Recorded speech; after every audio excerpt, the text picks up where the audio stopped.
spectateurs, évidemment. Marc Hirschi, pourquoi pas. Et oui, dans le final, avec les deux petites bosses dans Lyon, la côte de la Duchère et la côte de la Croix-Rousse. Et nous sommes à Chazelles, sur Lyon, qui a laissé un nom, bien entendu, du fait de son industrie locale, qui est l'industrie du chapeau. Et vous avez sous les yeux ce musée du chapeau qui fait revivre un passé véritablement glorieux. Ça a duré très longtemps, 16e, 17e, 18e, 19e siècle. Une grande partie des chapeaux de feutre que l'on portait un peu partout, et notamment dans les cercles élégants, venaient d'ici, venaient de Chazelles. La présence des chapeliers est attestée dès la Renaissance, mais en fait on pense même que ça remontait plus haut, probablement à l'époque des croisades. 28 usines, 2500 ouvriers œuvraient encore en 1930 à la fabrication de chapeaux, de bérets, des chapeaux de toutes formes, comme vous voyez.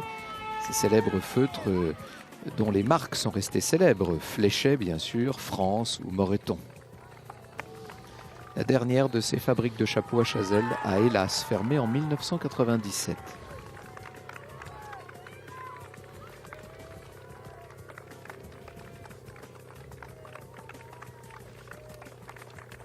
Ça revient à la mode, hein, les chapeaux. Vous voyez, Fléchet, on l'a sous les yeux. N'est-ce pas, Franck? Oui, j'avoue que je suis un grand consommateur en ce qui me concerne.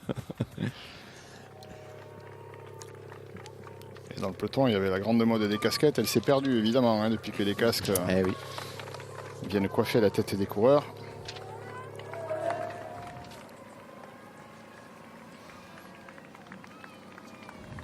Nouvelle chance pour vous de gagner les 10 000 € mis en jeu ce week-end exceptionnellement.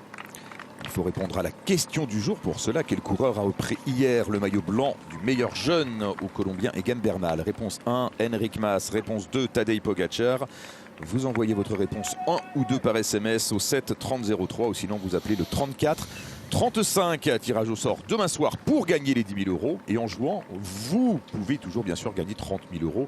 Les 30 000 € qui seront mis en jeu le 20 septembre à la fin du Tour de France.